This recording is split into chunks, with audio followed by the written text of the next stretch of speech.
2号，美国总统拜登和副总统哈里斯在白宫与美国人质谈判小组见面讨论此事，再次被记者当面问及此事。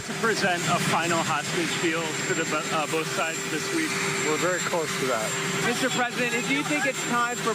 Prime Minister Netanyahu to do more on this issue? Do you think he's doing enough? No. 对于拜登政府的指责，同一天，内塔尼亚胡进行了回击，并质疑美方态度的突变。On August 28th, that's 5 days ago,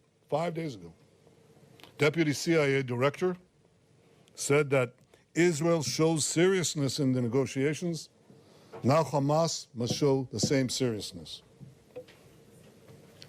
I want to ask you something. What has changed in the last 5 days? 在讲话中，内塔尼亚胡再次强调，以色列国防军必须控制费城走廊，以确保哈马斯无法获取武器装备。所谓的费城走廊是指加沙地带与埃及边界一段长约14公里、作为军事缓冲区的狭长地带。以军5月宣布已从哈马斯手中夺取对该地带的控制权。哈马斯要求以色列从费城走廊撤军，以方则坚持不撤。有分析指出，内塔尼亚胡的这项要求已经成为停火谈判的主要障碍。要想从根本上解决问题，还是要按照2国方案来化解巴以冲突。这样的话，使得这个问题得到永久性的解决。像以色列这样仅靠一条所谓狭长的地带，就想为自己的安全带来保障，我想呢是不切合实际的。2号，以色列另一重要盟友英国宣布，将立即暂停向以方发放30项武器出口许可证，包括战斗机、直升机和无人机等军用飞机的零部件等。有媒体认为，英国是以色列的长期盟友，而这次无异于英国政府对以色列的一次严厉制裁，相当罕见。是否会引起其他西方国家效仿，仍有待观察。That they might be used to commit or facilitate a serious violation of international humanitarian law. 据悉，这是英国向以方发放的350项武器出口许可证的一部分，以方对此表示感到失望。此外，值得一提的是，此前一任英国首相苏纳克下令自今年1月暂停向联合国救援巴勒斯坦人的机构近东救济工程处提供资金，但新首相斯塔默上台后就恢复了这一援助资金。因为目前来看，内塔尼亚胡在国际上越来越不受欢迎，而且呢，包括支持他的美国对内塔尼亚胡这样顽固的拒绝停火呢，也非常的恼火。实际上是添了一把火，使得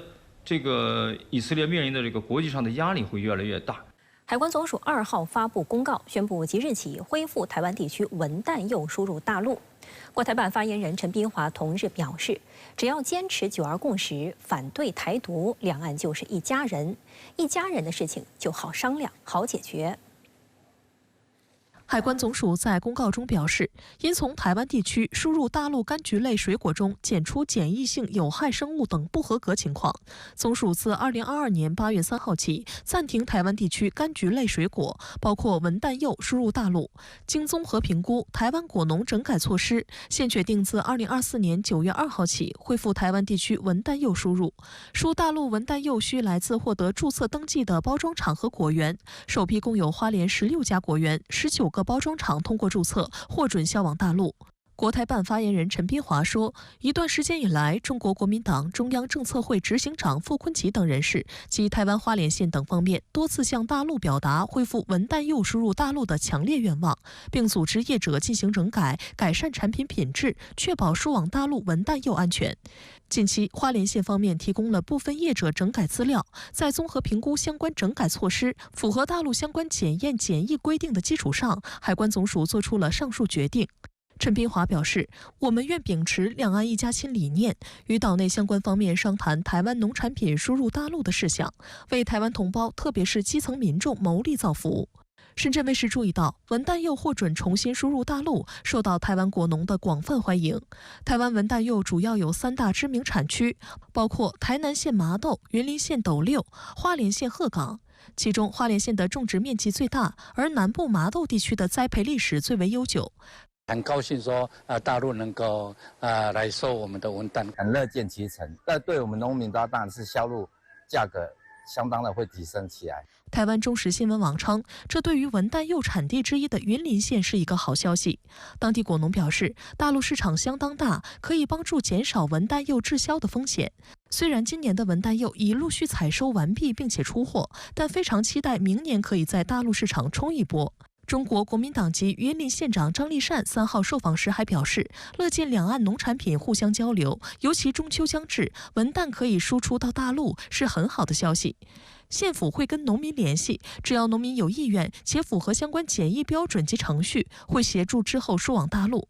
值得一提的是，云林县长张立善今年6月赴厦门参加海峡论坛，他当时表示，推销台湾乡亲种植的农产品是重点任务。值得一提的是，文旦柚是柚类大家庭中的一员，在大陆、福建、江西等地也盛产文旦柚，而台湾种植的文旦柚正式学名叫麻豆文旦，因其早期在台南麻豆区种植。按照岛内业者的介绍，文旦是柚子中的佳品，这一名字来源于古时候的一名姓文的小旦，即传统戏曲中的年轻女性角色，在家门口所种植。此外，岛内家喻户晓的传奇故事嘉庆君游台湾也与文旦柚有关。传说称，康熙定台后，一名叫林旦的官员的母亲生病后想吃柚子，但由于天气寒冷，柚子树没有结果，因此他在树前哭泣，感动天地，树上真的长出美味的柚子。此事传到北京后，太子嘉庆专门赴台湾了解这一孝敬亲人的故事，并将这棵树上长出的柚子命名为文旦。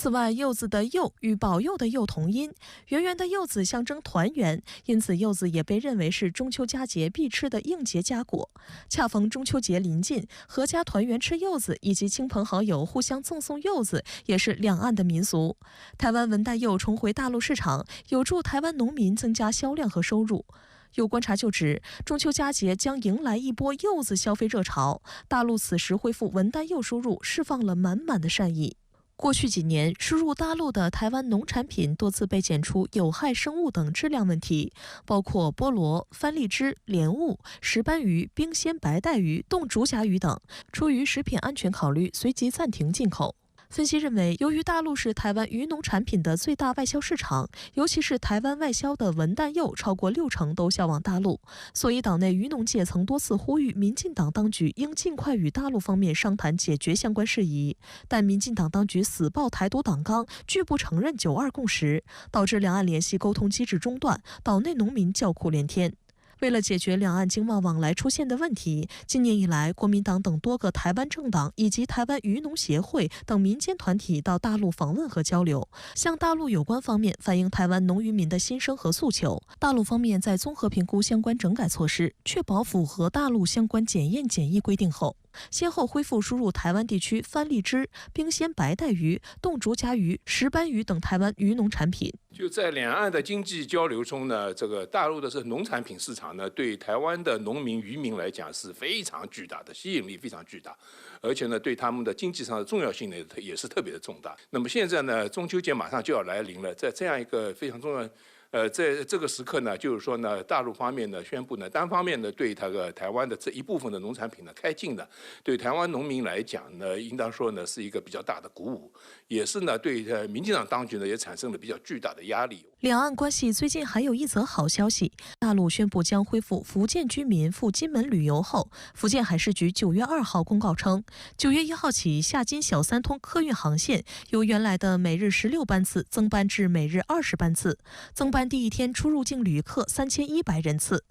有岛内舆论就指出，金门民众普遍仰赖观光旅游作为主要收入来源，陆客必然是一大客源，若能恢复，自然对当地经济有所助益。台湾佛光大学副教授柳金才也提到，金门民众普遍对大陆这些政策抱持赞成态度。事实上，民进党当局上台后拒不承认9·2共识，还频频对两岸人员交流交往设限，致使两岸观光陷入僵局。暑期本应是旅游旺季，但金门的观光市场持续低迷，业者期盼大陆游客如活水涌进，重振当地经济。金门县民意代表参访团日前来京，表达期盼恢复福建居民赴金门旅游，加强金门与大陆交流合作的心声。仅隔10天，大陆便宣布将恢复福建居民赴金门旅游这一好消息，正是对金门民意的善意回应。福建海事局也跟进宣布增加厦金小三通客运航线，配套措施的及时制定，进一步说明大陆恢复两岸旅游的真情实意。台湾的旅游业呢受到了极大的冲击，那么大陆的游客也好，这个人民的参访也好呢，是这个台湾的旅游市场的一个非常重要的收入来源。那么民进党当局呢，现在呢仍然顽固地奉行这个所谓的这个去中国化政策，或者说拒不承认9·2共识，